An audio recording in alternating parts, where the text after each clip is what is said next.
ये चिकित्सा पद्धति के प्रचार में लगाओ। अब आप बोलोगे जी प्रचार कैसे होगा, तरीके मैं बताता हूँ। आप छोटी छोटी टीम बनाओ, ग्रुप बनाओ। आप तो थोड़ा होम्योपैथी जानते हो ना, तो होम्योपैथी में ऐसी बहुत दवाएं हैं जिनको सेलेक्ट करो जिनका बेस आयुर्वेद का है, और खासकर ऐसी बहुत दवाएं हैं जो 100% वेजिटेरियन है, माने फूल पौधे पत्ती से बनी हुई है ना। उनकी एक सूची बनाओ, इन्हीं दवाओं का उपयोग करो। नोजोड्स में जाओ ही मत, जरूरत नहीं है उसकी। मैं होम्योपैथी पढ़ाई करके नहीं, पढ़ पढ़ के सीखा, और मैंने ये तय कर लिया कि जिंदगी में कभी नोजोड्स का इस्तेमाल नहीं करूंगा, कितना भी सीरियस पेशेंट आए। और आपको सुनकर आश्चर्य होगा, मैक्सिमम सीरियस पेशेंट्स को मैं बेलाडोना से ठीक कर लेता हूं। एक बार एक होम्योपैथिक कॉलेज के प्रिंसिपल ने मुझे पूछा कि राजीव भाई आपकी बेलाडोना इतनी पसंदीदा मेडिसिन क्यों है। मैंने कहा ये सभी क्रोनिक केस क्लियर करती है। कैसे करती है? मैंने कहा ध्यान से देखो तो बहुत सारे पेशेंट में बेलाडोना ही निकलती है। हम ध्यान नहीं देते इसलिए इधर उधर भटकते रहते हैं। जब अकेली बेलाडोना इतने काम कर सकती है तो काय को ऐसी मेडिसिन में जाना जो अपनी चरित्र से, प्रकृति से, स्वभाव से मेल नहीं खाती। भारत में जानते हैं मैक्सिमम लोग शाकाहारी हैं, तो स्वभाव हमारा शाकाहारी पने का है, तो दवाएं भी वही सेलेक्ट कर लो जो शाकाहारी हैं। इन दवाओं की सूची बना लो और इनको लेके गांव-गांव जाओ। रविवार में जब छुट्टी होती है 2-3 घंटे के चिकित्सा शिविर लगाओ। पहले उनको थोड़ा चिकित्सा का ज्ञान दो। हमारे देश में अब मुझे ये समझ में आने लगा है कि किसी भी भारतीय नागरिक को चिकित्सा सुविधा की जरूरत नहीं है, चिकित्सकीय ज्ञान की जरूरत है। हेल्थ फैसिलिटीज नहीं चाहिए, नॉलेज चाहिए। नॉलेज की बहुत कमी, और इतनी कमी है कि पढ़े लिखे लोग उससे ज़्यादा पीड़ित हैं। छोटी छोटी बातें नहीं जानते। पानी को उबाल के पीना ये इतनी छोटी सी बात है, लेकिन आज के समय की बीमारियों में सबसे इफ़ेक्टिव है, खासकर 3 महीने की ये जो। तो आप उनको बता दो भैया पानी उबाल के पियो, उबाल के पानी पीने से क्या होता है वो समझा दो उनको, 10 मिनट में समझ में आ जाए।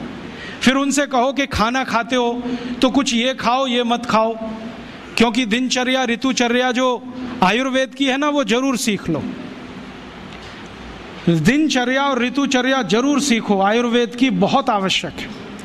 और आपको मैं एक किताब का नाम बोल के जाता हूँ, इसको पढ़ो। भगवत गीता जैसे पढ़ी जाती है, रामचरितमानस जैसे पढ़ी जाती है, उस किताब का नाम है अष्टांग हृदय। इसका एक दूसरा नाम भी है अष्टांग संग्रह, पुराना नाम अष्टांग हृदय। ये किताब का जो स्वस्थ व्रत है ना, वो ऐसे पढ़ो जैसे आप धार्मिक पुस्तक पढ़ते हो, और उसको बार बार पढ़ो तो याद हो जाएगा, कंठस्थ हो जाएगा। उसमें 2000 सूत्र हैं। ये सूत्र लोगों को बताना शुरू कर दो।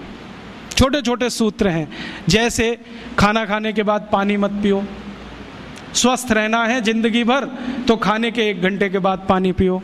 क्यों नहीं पिए वो आप सब जानते हो, सरल भाषा में उनको समझा दो। फिर उनको बोलो पानी पियो तो घूंट भर भर के पियो, सिप करके पियो, ताकि ज़्यादा लार शरीर में जाए, वात पित्त कफ तीनों संतुलित रहे। ठंडा पानी कभी मत पियो। मैंने दुनिया में ठंडे पानी पीने वालों को बहुत देखा है। यूरोप और अमेरिका के लोग चिल्ड वाटर पीते हैं, बर्फ़ का पानी फ्रिज में रख के पीते हैं। परिणाम जानते हैं क्या होता है? सवेरे जब टॉयलेट रूम में जाते हैं तो 1-1 घंटे बाहर ही नहीं आते। सरल भाषा में समझाओ, ठंडा पानी पीने से ये होता है, मत पियो, समझ जाएंगे। फिर उनको बोलो सवेरे उठो तो सबसे पहले पानी पियो। फिर उनसे बोलो खाना खाओ तो बैठ के खाओ, कभी भी खाना खाओ तो पूर्व दिशा में मुंह करके खाओ, सो तो पूर्व दिशा में। ये अष्टांग हृदय में इतने अद्भुत छोटे छोटी बातें हैं तो संस्कृत में है, लेकिन अब तो उसका हिंदी भी आने लगा है, तो हिंदी ले लो, हिंदी वर्जन ले लो, इसको पढ़ो, बार बार पढ़ो, और ये जाके गांव में सबको बताओ। फिर उनको कहो देखो ये तो है स्वस्थ रहने के लिए, अब तुम बीमार पड़ो तो बताओ तुम्हारी बीमारी क्या है। ये बीमारी है तो ये दवा है, ये बीमारी है तो ये दवा है। और मेरा आपसे एक निवेदन जरूर है कि अगर आप होम्योपैथी से भी इलाज करो तो उसकी मूल दवा जरूर बता दो। उनको ये ग्रीक और रोमन नाम में मत फंसाओ। आप कहोगे जी मैं तो ऑसिमम दे रहा हूँ, ये उनको कहो ये तो तुलसी का रस है भैया, तुम्हारे घर में फूलों से बनी हुई हैं, आसानी से मिलती है, जयपुर में मिलती है, दिल्ली में मिलती है। भंडारी वालों को अक्सर ऑर्डर दे के रखो, हमको इतनी भेजो। उनको जो पता चल गया कि आप प्रचार के लिए कर रहे हो तो मुफ्त में भी दे देंगे आपको। तो इस तरह से आप गांव-गांव जाओ, छोटे छोटे शिविर लगाओ, गांव वालों को इकट्ठा करो। गांव वाले बहुत दुखी हैं, शहर वाले भी दुखी हैं, वैसे तो वो दुखी हैं। इसका यही सबूत है कि रामदेव जी आए जयपुर में सवेरे 4 बजे तो सब लोग पहुंच जाते हैं वहाँ, पैसा भी देते हैं, समय भी देते हैं। और 4 बजे रामदेव जी कहें टांग ऊपर उठा लो तो उठा लेते हैं, कहें सिर नीचे कर दो तो कर लेते हैं, ऐसे कर लो तो कर लेते हैं। क्यों? परेशान है, दुखी है, शरीर उनका साथ नहीं दे रहा है। और इतने दुखी हैं कि रामदेव जी तो क्या, कोई टिम्बकटू आ जाए उसी के सामने वो आ जाएंगे। और वो दुनिया भर में घूम के आते हैं अपनी अपनी छोटी छोटी बीमारियां लेके। तो इन जो दुखी लोगों का थोड़ा थोड़ा आप मदद कर दो इलाज के रूप में, ये सब आपके भगत हो जाएंगे। और ये भगत हो जाएंगे तो कहो आप भी प्रचार करो इसका, वो भी करें, आप भी करो, तो ये इतना तेजी से मल्टीप्लाई करेगा कि 2-5 साल में एलोपैथी का बाजा बज जाएगा। और बजा देना है अपने को। हाँ, ये संकल्प लेके चलो कि इनका बाजा हमको बजाना है। मैं बहुत जल्दी एक टीवी चैनल शुरू करने जा रहा हूँ एलोपैथी का बाजा बजाने के लिए। इनकी सब पोल खोलनी है मुझे।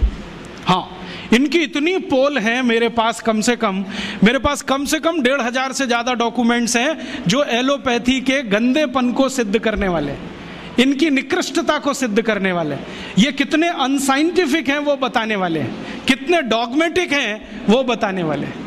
मेरे पास ऐसे बहुत इंटरव्यूज़ हैं बड़े बड़े डॉक्टरों के, वो कहते हैं कि हम कोई डायग्नोसिस नहीं करते, तीर मारते, लग गया तो ठीक, नहीं तो तुक्का।